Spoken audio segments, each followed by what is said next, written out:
Okay, so people out there talking about rents going up in the media. We're going to teach you how to find cheap rents in the marketplace. Stay tuned.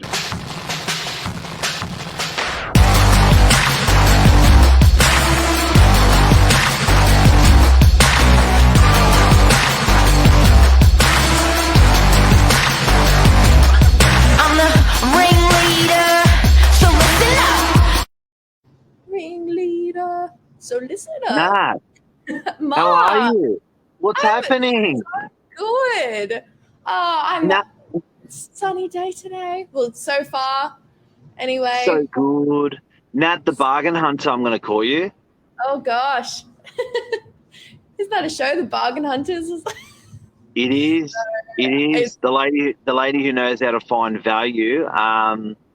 We're often having this discussion the last couple of months where some people in our office have found some bargains in rentals, not through our office, and there's some common traits that you guys and girls have. We thought we'd share them because these are pros in the real estate industry that are out there getting good value rental properties, and there's certain things to do and not to do when you're hunting for a rental property. yeah, look, I constantly talk about where me and my partner are renting right now because I sort of bragged to Mark, like, we got it for such a bargain. But that's, yeah, I think a lot of luck does come into play when we're talking about rental bargains. But I think, yeah, there's some tips you can, I think, research, how you act at the open, a bunch of factors can come into play as well when you're looking for a good bargain in the rental market. Now, before we get into the technical nitty gritty on how to get these rental bargains, the media. The media has been talking about rents going up. The media's been talking about it's going to be really hard. That it's happening all around the marketplace. We're finding that in some sectors it's not, and we're finding, and we're going to take you through quickly an article which is talking about the best value rental units in Sydney, 35Ks to the city. Now, studios and one bedders on the northern beaches are currently bargains. Yeah, I think they'd probably be sitting at, how much would you say? The 3-4 mark? Yeah, so yeah, absolutely. I think they'd started about that 360, and they probably end up around that sort of 450 for a one better.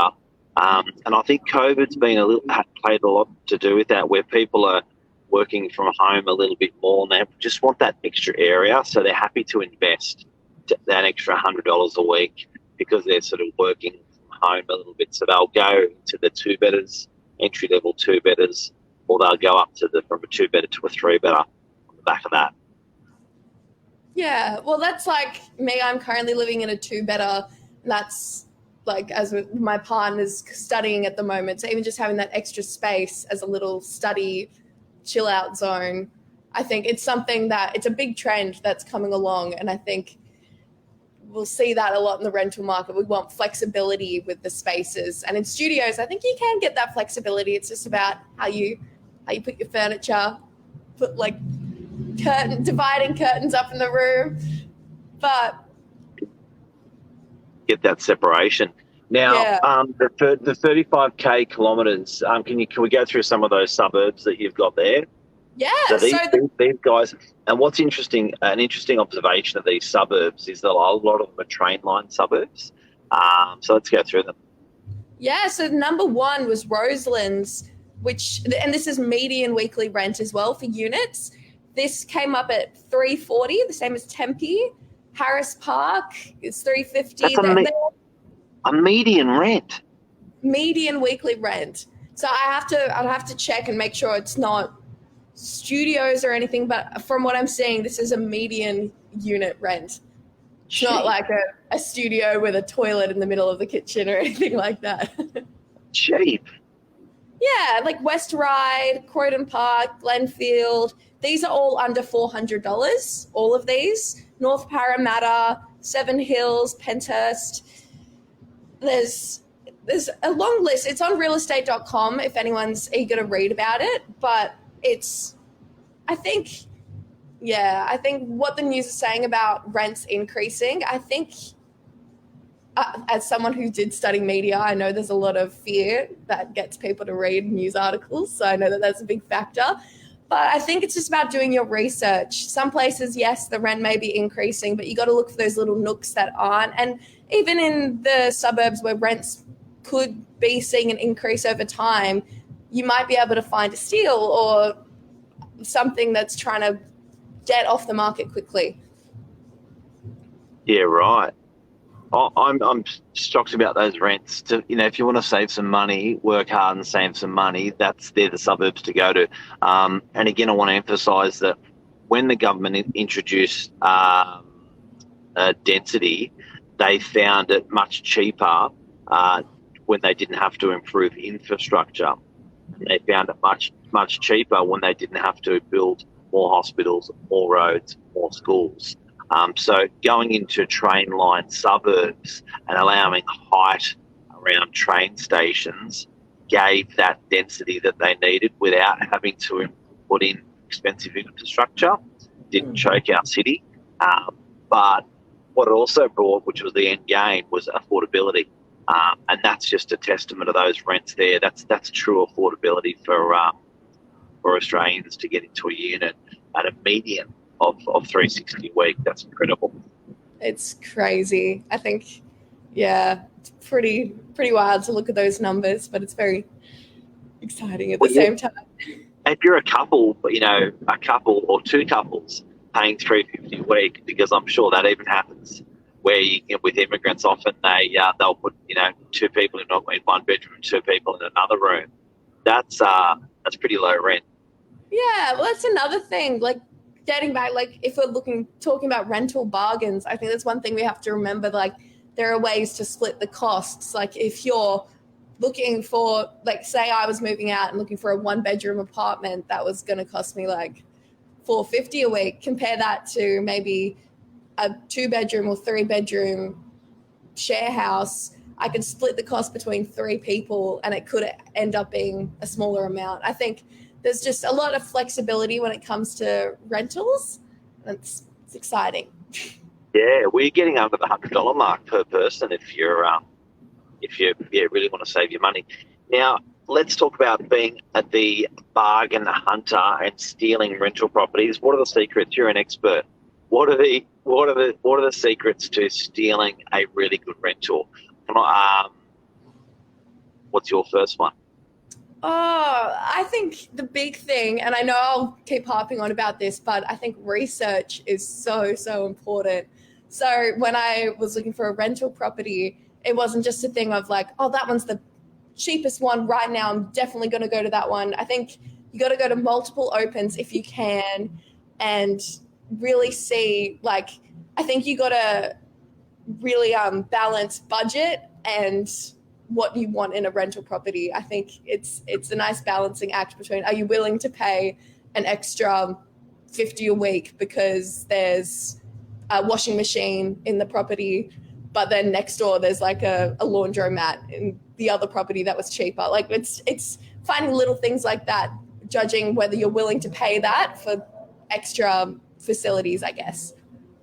Yeah, which I guess is going to save you dollars in the long run as well. Yeah. Well, like on a couple of those items. Yeah, like our apartment came with a washing machine. We don't have a dishwasher, but there's only 2 of us. We can wash our own dishes. Sometimes the sink gets full, but we've got clean clothes. Yeah. Now, what other tips have we got? Out of area real estate agent.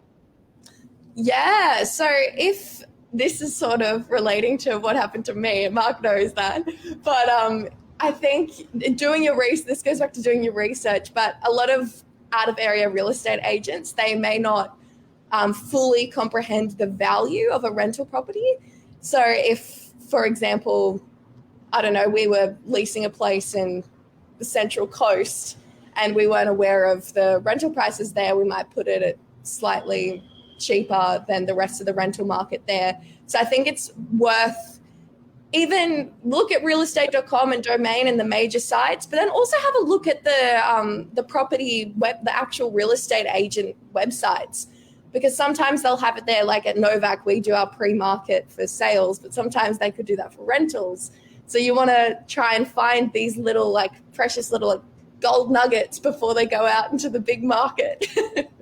And an out of area real estate agent, and look, you've always got different types of agents, but sometimes an out of area real estate agent doesn't want to travel 2 weekends or 3 weekends to get the property rented. They just want it to walk out the door on the first open house. So sometimes you may find, which I don't think is the right thing to do, by the way, but sometimes you may find they put it under market because they just want to ping it out the door so they don't have to run out in and sit in the car for an hour and a half to do 3, 4, 5 week open houses to get value. So interesting. You know what another one is that I love is realestate.com, the way you search it. So not a lot of people will use the sort order. The sort order automatically on realestate.com doesn't come up in lowest to highest. The sort order even just promotes a suburb search more than over and above everything. But I think if you can define your searches and you can actually, to 2-bedroom only, for example, if you can sort order, you may even sort oldest to youngest. So the property that's been on the market for ages, the ugly duckling perhaps, that could be the one that you want to take, and that could be the one that may be easier to negotiate with and taking out $50 or $100 off. Yeah, and even on that as well, because I looked on realestate.com while I was trying to look for a rental property. It's you can look at ones in surrounding suburbs. It does recommend ones for you. So I was looking around the Manly area, and I live in Fairlight now, but before that I would have just been looking at Manly. But then it comes up with the surrounding suburbs, and it comes up with ones that may be slightly cheaper because they're just out of like the main like popular suburb you may be looking at, but it could knock off $50 off your rental property if you have the ability to, like, for public transport, or if you have a car. It might even be worth just going slightly off from the suburb that you were initially looking at. Got it. Luke Moroney, good morning. Love a bargain hunt. He loves a rentals that's above the median and ask for a discount. See, that's I love that Luke said that, because I actually did the opposite when I applied for my rental property. So the one that we ended up getting, it was at an insane price for what you were getting for a 2-bedroom apartment in Fairlight. And my partner and I, we actually put our application in slightly above what they were asking because we knew it was below the median rent for that area. And I think that probably helped in getting our application approved, because we had just a one-up above all the other applicants that probably would have put it in knowing that it was a steal as well, but didn't think to put it closer to the median rent. Got it. Before we wind out, very quickly, other speedy ways that you can hunt a bargain, build a relationship with the agent. I think, well, we... Yep. I was going to say, we made a social trial the other day actually talking about things to do and not do at an open home for sales, but I think it applies to rentals as well. Just when you're at the open home, talk to the property manager, talk to the person that's showing the place, and really show your interest. Ask about it. Ask what's good about the property, what they think needs improvement, because I think that's where just even starting that relationship and like being honest about what you're looking for, they'll keep you in mind if they have a property next week after that one gets leased, and they'll go, oh, I know they're desperately looking for a 2-bedroom for $550 a week. We can just give it to them straight off the bat because I know they'll be a good tenant. So don't think it's all about like money when it comes to renting. It's actually building a relationship with the person who will be looking after your property. And that was meant to be a short one. I know. Mark, I'm maybe a bargain queen, but I'm also a rambling queen as well. Oh, Talking and to- any other tips before we roll out choppy ones? Research, Research, conversation, conversation, fast with the application, yeah, speed, flexibility with what you're looking for, with your move-in date, if they want it sooner, if they want it later. and out of area agents.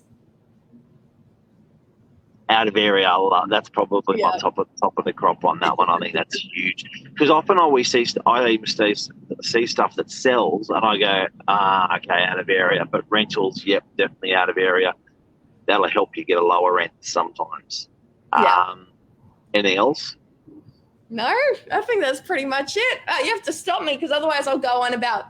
I op shop and do bargain hunting there as well, so I could ramble on for days. So I feel like we need to end this. What's op shop? Op shopping. Don't go there. Going to Vinnie's, Salvos. Getting What does op stand for? Op. Oh my gosh, I know what op shop stands for, and I've already completely forgot. Op shop. It's Op shop. I'll have to answer that next week. I'm gonna look it up. It's definitely second hand, Yeah. Op but it's shop. like op. Op. Op. See, it's all talk. Nothing's happening up here. That's what happens in the morning. Have a great day, guys. I hope we've helped you. Share this with someone who's looking for a rental property, and it adds up. If you can get $30 a week or $10 a week off, that's $500 a year. If Yeah. it's if it's $50, it's $2,500 a year. It's really starting to add up to a lot of money once you're getting that off your rent. So become a bargain hunter, and there's some great tips for you for rental guys. Easy. Well, thank you, Mark. That was fun. Th- Fun one this Thanks, morning. Pat. You're the best. See you, legend. Bye. Bye.